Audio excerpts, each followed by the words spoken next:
All right, so I have this cute little cauldron that came with one of my daughter's toys, and I almost threw it out, but then I saved it and I was like, hold on, I can do something with this. So that's right, I painted it black. And then I painted it not black. Don't ask, it's a process. And then I have this huge box of used jewelry. Half of it's broken, half of it's not. It's fine. It's all stuff that I plan on making into art anyway. And then I had this cute brooch. I guess it's kind of cute. I wouldn't actually wear it as a brooch, but it works on my cauldron really well. And then I'm just adding all these little spirals and little polka dots. Poke. Ooh, never mind. That's not going to be a polka dot. That's going to be a circle dot. I don't know. You don't need to see all the details. Look at it. I added all this stuff. Now for the other side, I'm going to do something different. I mean, I know it looks like I'm pretty much doing the same thing, but you just wait. Hold on. I promise you it gets different. Any minute now.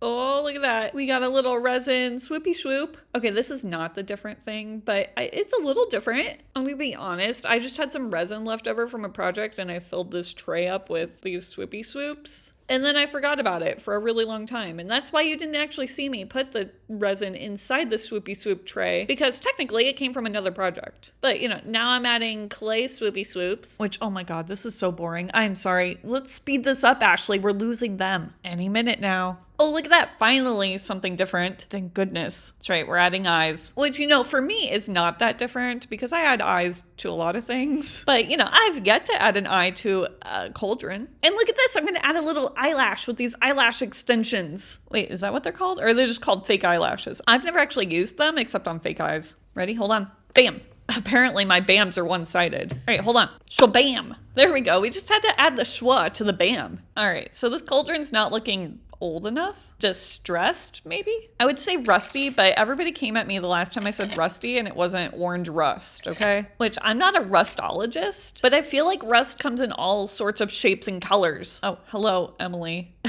Yes, we know you're orange colored too. Anyways, if the bumpy stuff that forms on metal is not rust, then what is it? Is it just called metal decay? That's a boring word. Watch out, because someday you or somebody you know may get metal decay. Talk to your doctor. Metal decay, one night only, playing at the Orpheum.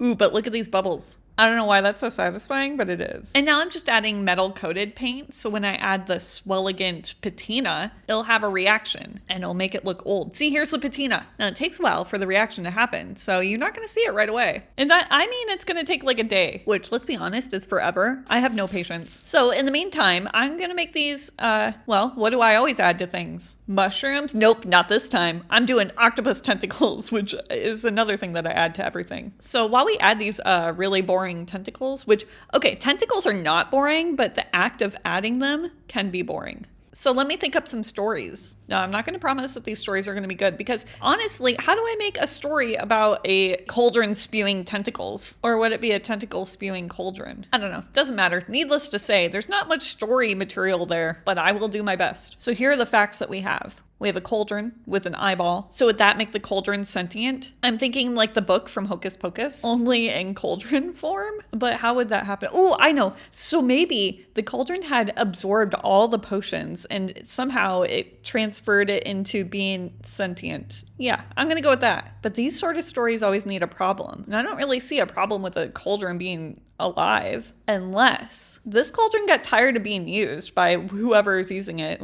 a witch or a warlock. I don't know. Wait, do warlocks make potions? No, I'm thinking of wizard. Wizards don't make potions. Anyways, doesn't matter. The witch or warlock, whoever is making the potion. Wait, hold on. What if you're gender neutral? What would you be called then? Is there a term for a witch or warlock that's gender neutral? Maybe a magic doer, but that's not as cool. They need a cool name. I guess if I were gender neutral, I would go with witch only because that's a more common term. Oh, look, I'm adding lights. I forgot to tell you that I'm adding lights to my cauldron. And look, they change colors. How cool is that? Anyways, let's get back to the story. Okay, ready? So this cauldron was tired of being used by the Witchlock. That's the term I'm using. Witchlock. Not to be confused with Madlock. That's a really mad warlock or Andy Griffith. I don't know. Anyways, so the cauldron becomes sentient and gets mad because rightfully so, it feels used. I mean, think about how your fridge probably feels. It works hard keeping your food cold. And there you go, opening the door, letting all its cold air out. And do you ever grab anything to eat? No, because you know that there's no food in there. And when's the last time you cleaned up that sticky stuff on the bottom shelf? We all know it's there. Well, that's how this cauldron feels. When's the last time the Witchlock cleaned it out? Do they worry about what time that they're doing potions? Waking it up at all sorts of hours? Hold on, look at my glow-in-the-dark paint. Isn't it cool? I wanted to make it glow even if the lights weren't on. Anyways, so one day the cauldron decided to put a stop to it, and it changed the potion that the Witchlock put inside of it. That's right, it meddled with their potions. And now the Witchlock, thinking that they have a perfectly harmless potion for, I don't know, what do witches make potions for? Beauty? Yeah, sure, why not? And bam! Instead of the Witchlock being beautiful, they turned into an octopus. Oh man. And the cauldron just like grabs onto the I don't know how the cauldron would grab on because it's not like it has hands. Unless it has like hypnotic power. Yeah, we're gonna go with that. It has hypno powers. And it like hypnotizes the Witchlock and it's like, get in my belly.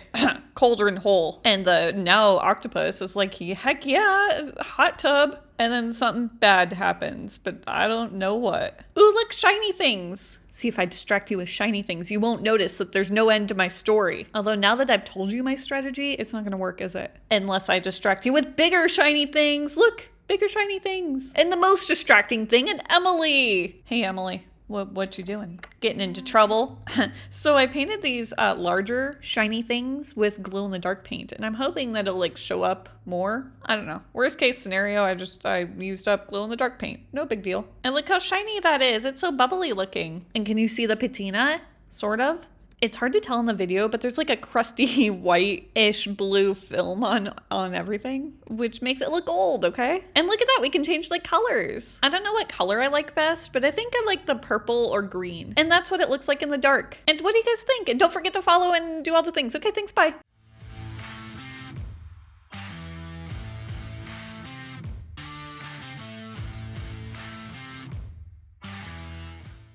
I'm back with another creepy mini. I need to think of a better name for these. I was calling them mini crime scenes, but this one's not really a crime scene. You know what? I think we could probably think up a crime scene for this box, but it's not like in your face crime scene like my other boxes were, if you know what I mean. So I've had this little terrarium for a while, but I didn't know what to do with it. But then I got to thinking it'd be a great scene box. Hold on. Yes, I'm so proud of that transition. Ooh, check out my little mini box of stuff. It's where I keep all my teeny tiny circle windows. Oh, and this rug, because it's teeny tiny, but it was wrong color, so I had to paint it. Also, did you see me make that like really cool floor and then cover it with this rug? It's okay, because we know it's there, and I think a lot of nice wood floors get covered by rugs. So it's more realistic, right? Oh, I just realized that I haven't explained what the scene is gonna be. Although I'm pretty sure that these tarot cards, I think that's how you say it, tarot, even though it's spelled like tarot. Anyways, I'm sure you can get an idea from the cards, but I'm doing a mini seance room. Look, I know that tarot cards are not like a seance-y thing, but maybe our person is an entrepreneur and they do all sorts of stuff, including fortune telling. Because really, how much money can you make off of seances? Actually, probably quite a bit. I feel like people would pay a lot to talk to the dead. Ooh, maybe that's our crime in this box. It's tax evasion. I didn't say it had to be like a gruesome crime, even though like my last 4 boxes were cannibalism of some sort. But not this box. I'm not doing cannibalism this time because I am not a one-trick pony. I can think up other crimes. Okay, maybe the person that owns this room actually talks to like dead criminals and she solves the crimes. I'm only assuming that it's a woman because Hollywood has taught me that most fortune tellers are women, but that's not really fair. Men can be fortune tellers too, so maybe we should flip the script. So let's say it's a man that owns this room and he talks to the dead criminals and maybe he solves the cases. Ooh, and every seance room needs a Ouija board, of course. How else do you talk to the dead criminals? Ooh, wait, maybe they aren't dead criminals. Maybe he is actually doing the crimes and he's blaming them on these dead people because how are they going to know they're dead? It's not like they can ask them if they did these crimes. Well, I mean, he would ask them, but not really. Okay, I have no idea where the story is going, but that doesn't matter because look at all my scrolls and this little teacup. Because, you know, you can read tea leaves. At least they do in Coraline. I don't know if people actually do that anymore. Oh, and then I have all these leftover body parts from all the other boxes that I've done because, you know, they were all cannibalism boxes. So I don't know why, but I added this tongue. You know what? This is starting to look like a witch doctor's room, maybe. Or maybe somebody who's into like dark magic. I don't know. That could be our crime. Okay, so our fortune teller seance guy is like into dark magic and he has to like murder people. Can I say that? I'm sure I can say that. Okay, I'll change it to unalive. They have to unalive people to get the ingredients for the black magic stuff. I don't know anything about black magic, but I assume it involves body parts. And this voodoo doll, which, can we stop for a minute and appreciate how cute this voodoo doll is? Oh, it's so cute. And of course it needs little voodoo pins. Okay, so initially I was thinking that these jars would hold like the essence of people, like their spirit, and that's how he made the seances work. Kind of like 13 Ghosts, but now that we're going down a weird path of black magic crimes, I'm assuming that there's like weird black magic ingredients in there. Check out my little jar of trinkets. I have no idea the purpose of all these little trinkets. They're all plastic and kind of brittle, but I bought them for $2 at Savers. And then I may have gone a little overboard with the candles. Once I started making them, I couldn't stop making them because they're super cute. Is this room a fire hazard? Absolutely. It's a good thing that there's not tiny OSHA around. And then check out my pot maker, my flower pot maker. Come on. How cool is this thing? You just slide it and it makes a pot. Bam, look at that little pot. So cute. I'm gonna be making so many little pots from now on. For every project I do is gonna get a little planted pot, just like that one, and this one, especially this one, because it's extra cute.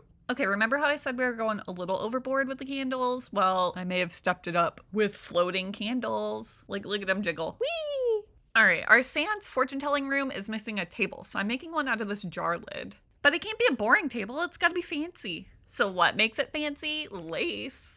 And why buy colored lace when you can just paint it? Also, I like to just use what I have on hand. So the table legs are chopsticks cut up and painted. This is kind of a trashy table if you think about it. Let's make it look less trashy with sparkles. Also, I didn't have sparkly purple fabric because who has that on hand? So I made my own. Same with this teeny tiny doily. I just dyed it purple. See, how cute is that? And then it wasn't fancy enough still, so I added these gemstones to the side and then I sewed around it, which I feel like nobody's ever going to notice that I did all this detail, but you know what? I know it, and that's what matters. Sort of like the wood floors in the beginning. We will never see it, but I know it's there. And then I made a crystal ball, and of course we have to have more candles. And I don't know what these little tiny keys open, but they were so cute I had to add them. Maybe our guy is like collecting keys from the people that he's, doing the thing to. Ooh, that sounded bad. That he was unaliving, like trophies, or maybe he needs them for his black magic stuff. I don't know. Oh, and you know that I had to add a circle window, which I made out of Shrinky Dink. I wish it was that easy to make a real circle window, because then I would have one by now, which my husband's still not on board with. But Christmas is coming. Maybe Santa will get me one. I don't know. And no excuse that it doesn't fit my stocking, because the receipt of one would. Okay, anyways, we're done. And look at all those candles. Holy cow. I may have gone a little overboard with the candles, but I'm okay with it. And check out that gorgeous circle window. And hold up, check out the back. You can see everything through the glass, which I think is cool. And I added some vines and some moss. What do you guys think? Do you think there's too many candles? I don't think that's possible, but it is sort of a fire hazard.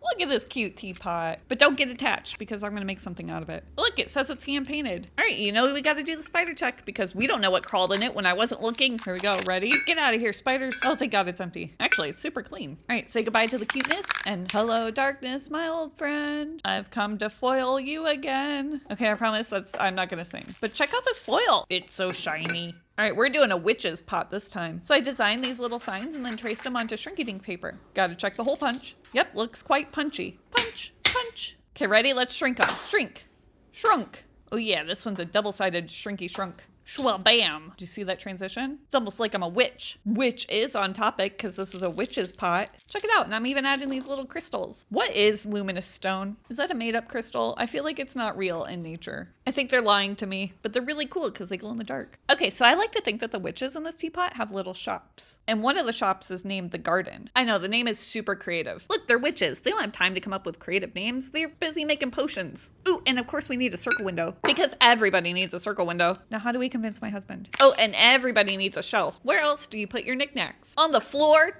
Don't put them on the floor. That's where they get broke. I made some knickknacks out of clay. Now, what kind of knickknacks would the garden sell? Potted plants, right? Unless the sign is more like the Olive Garden. But why would witches open an Olive Garden? Look, I get it. unlimited breadsticks, but who can eat that many breadsticks anyway? Anyways, here's all the plants for sale at the garden. I think they're having a 2-for-1 right now, so if you stop in, you can get 2 plants for the price of 1. Is anybody else obsessed with plants? Like, I love plants. Is that left over from our ancestor brain? Because I feel like I'm not alone on this. When I walk into a store, I want to buy all the plants, but I feel bad if I do because they'll be dead soon, which is super rude because I water them, I feed them, I take them on walks. Okay, it might be the walks. Are we supposed to be taking our plants on walks? Anyway, back to this teapot. Ooh, look, a marble. Nope. It's a freaking crystal ball. Look at it. Look at it. And then I'm making a wicker basket because we got to put our deadly nightshade somewhere. We can't just have it hanging out in the kitchen. That could be dangerous. Look at this little black kitty I sculpted. He's going to take a nap right here. All right, our witches need some spell books. So I made a couple of them and I put them on the shelf along with this candle. Look, I made it out of beads and the backs of earrings. All right, enough of the knickknacks. We need to add some cool windows. Oh, look, here's some cool windows. Would they be cooler if they were circle? Yes. But you know, you can't have all circle windows. Or can you? Wait, can you? Asking for a friend. Anyways, so I had this witchy lace necklace that I'm never gonna wear. So I thought I'd make a really cool witchy crown around the top. And our final touch, man-eating plants. And no, not woman-eating. Yes, they are sexist plants. I don't know. Look, it appears this one has already eaten a man. Must have not got his wife a circle window. And then here's the finished witchy teapot. I added some crystals and some mushrooms, of course. And hold on, look at this little teacup. Look, it's hanging on a vine. It's so cute. And then look at these little keys. See them by the door? What do you guys think? And for some reason, this light box is like cracked to my cats. Emily. Oh, stop it. Oh. Emily. Stupid cat.